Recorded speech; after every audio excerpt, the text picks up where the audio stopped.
Hi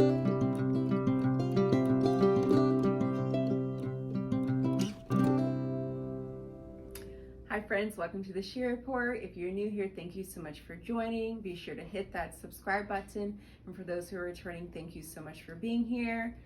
First things first, I want to say that we, the people, we did it. And we did it, Joe. We did it. If you know what I'm talking about, you get the statement. But anyway, I wanted to say that we, the people, got together. We showed what we really wanted. This election is historical. Florida came through with high percentage voting, with getting on board. I mean, like I said, this is a historical election. Florida, we defeated Amendment 3, which I spoke about plenty of times on my channel, which had to do with the marijuana. It was a small margin, but thank God, God answered prayers. I really prayed fervently on that would not pass. Thank God it did not. Florida also defeated Amendment 4 with the abortion. So with that being said, around the whole entire country, everyone spoke. I mean, this election was, like I said, something so historical. It hasn't happened since Grover Cleveland. And it shows that all Americans were just sick and tired of being sick and tired. And we got together. I mean, look at Black people, white people, Hispanic people, Asian people, Native Americans, the Amish. Who would have thought? People who don't even believe in electricity, people who ride around in horses and buggies. They even got on board. So everybody was just fed up with the nonsense, the propaganda that was being forced down our throats, our rights being stripped from us. I mean, this was definitely historical. Everybody got on board and made a statement, a mandate, saying we are sick and tired of this. So I want to say to all those naysayers thinking that, oh, everybody's this, they're racist, they're this, they're that. Nope, everybody got on board.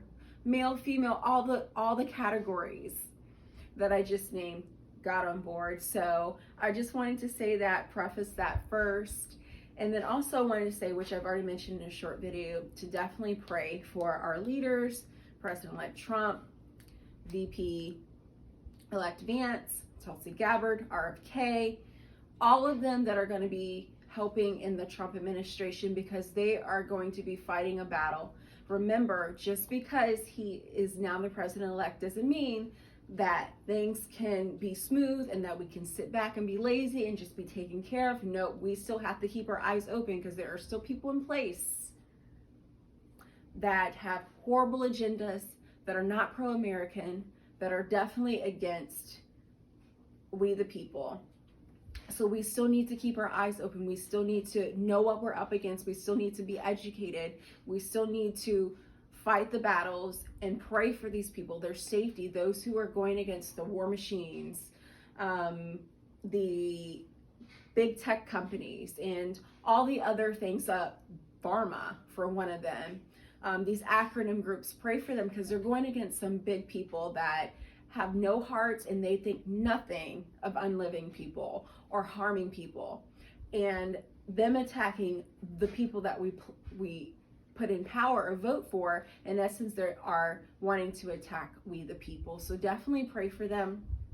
Like I mentioned, I was so happy to see a tweet from RFK. He's like, I'm looking for Fauci. Has anyone seen him lately? I cracked up when I seen that, because I thought that was the best. I'm like, that is awesome, because he put us through a lot of different things 4 years ago, and he needs to be locked up, put away for crimes against humanity. Another person that I hope that President-elect Trump does not work with is Bill Gates, another one who has done many, many crimes against humanity. He has been banned from countries like India. He has done so much harm to the people of Africa. So that man, he's just trying to cover himself. So President-elect Trump, do not buy into that. Don't buy into that. His satanic beliefs and satanic activities, he needs to be put away as well. So I just wanted to say that and acknowledge the good things, the victory. and hopefully all the good things that are going to be happening, and we still have to keep the faith, fight the good fight. So with that being said, I'm going to play a little video which is going to preface the next report that I'm going to be talking about. I put a little question box on the Share Report Instagram page talking about different things. And then also in the question box, I asked, what did we want to discuss next? I have so many other videos planned, but I wanted to see what you guys were wanting to talk about, topic. And this next video is going to be that next topic. And then we'll roll right into some thoughts and some things that we need to do.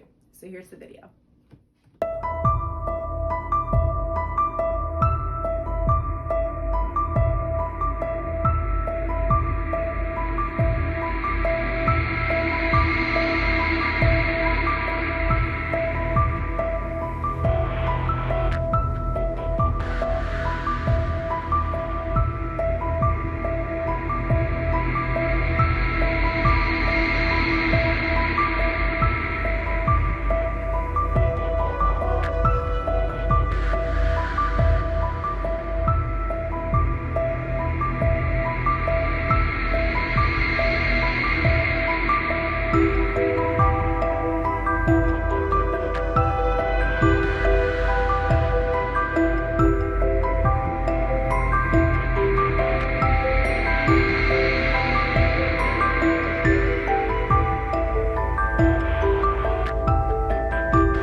Okay, so as you just seen, there are 3 candidates that are running to the race to become the Senate Majority Leader.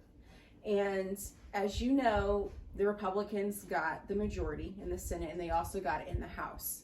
Mitch McConnell, who's been running since the beginning of time, it seems like, not to be so dramatic, but since 2007, he has been the Senate Speaker for the Republicans, and he is going to be stepping aside in the beginning of January or after the inauguration and all the things, but still run out his Senate seat, still serve in the Senate until the end of his term, which is in 2026. So there are 3 candidates who are running for that position. There is going to be a secret ballot Wednesday, which I think is ridiculous because, like I always state, we, the people, pay their salaries. We should know how they're voting. We need to know. We need to have some light on who's voting for who, because there shouldn't be any secret ballots, because it should be in our interest. Who's going to be the best for we, the people? Not going to be the best for that senator, or lining their pockets, or for corporations or war machines or anyone like that. It should be for our best interests. So I'm definitely against the secrecy that they have going on. So one of the things that there's a lot of people going back and forth who should fill out that seat. So we have John Cornyn, which is of Texas. He's a senator in Texas.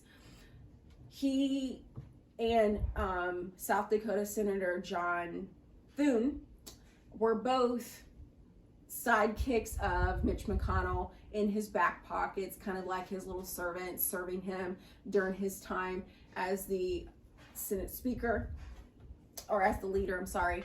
And a lot of people are very much against those 2 Johns for good reasons. I did my own research on them. There's also a 3rd candidate, Senator Rick Scott here in Florida. I have my own personal thoughts about him. I will set that aside, but we'll talk about the 2 Johns that were actually Mitch McConnell's little buddies.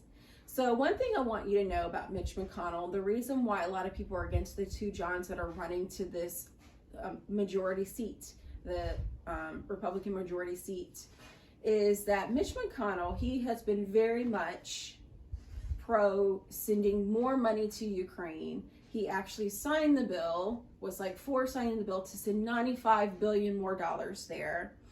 There was a little interview or him speaking about Tucker Carlson, talking about him about signing the bill, and he was bad mouthing Tucker Carlson. And Tucker has mentioned Mitch McConnell plenty of times in the shady things that he's done, and the very anti-American things that he has done, and the very anti-President-elect Trump things that he has done. He's also said a bunch of things about President Trump that were not that great. So one of the things that I did not like is that he was pro taking the Americans' money when we need it here at home and giving it to foreign aid, foreign countries, and saying, hey, we need to make them win. And in his speeches, he was saying this is the best for America, and basically saying the same thing that Lindsey Graham had said.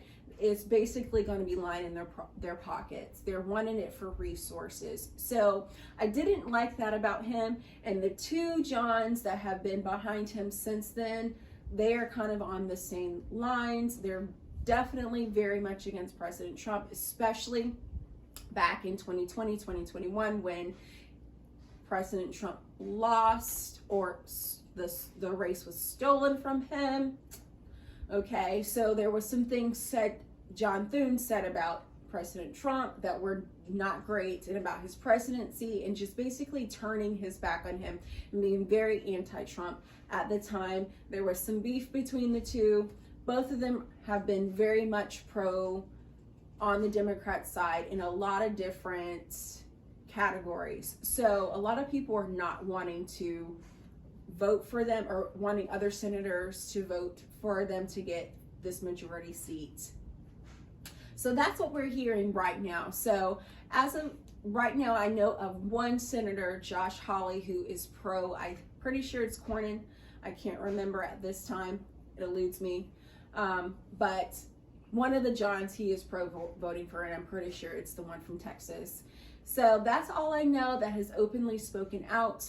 The other people, there are some other senators, Ron Johnson, another one from Alabama, another one that I don't know very much about him, and then Rubio, and then Rand Paul are for Rick Scott.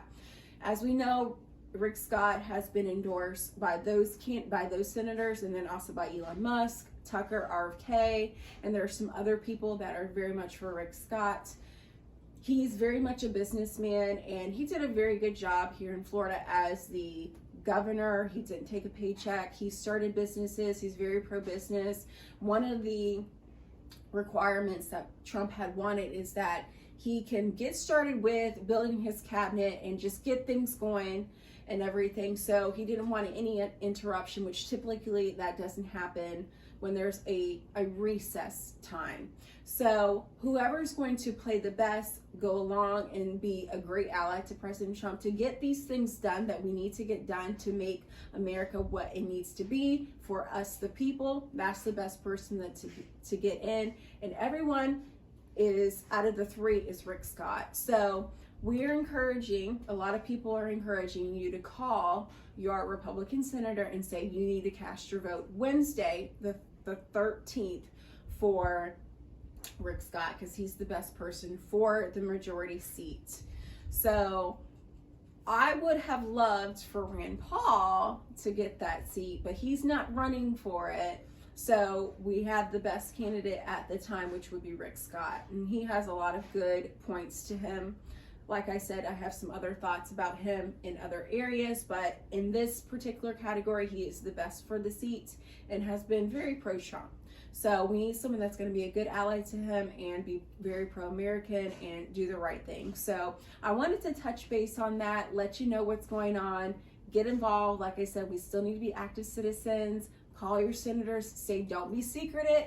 Don't be secretive. Let your vote be for Rick Scott, not for the two Johns that have been McConnell little buddies and in his back pockets and been very much pro-Democrats and helping them out in a lot of different ways. So hopefully this video was helpful for you. Hopefully things run very smoothly Thursday or Wednesday. We will find out. Probably Thursday or later in the night on Wednesday. We don't know. But let me know your thoughts on this whole majority seat discussion. Let me know what you're thinking, and let me know also some other videos that you guys would like to discuss. This was really good just to dig into this a little bit further, and like I said, we did it, and I hope and pray for good things, and let's all get involved, educate ourselves, and yes, see you all in the next video, and thanks for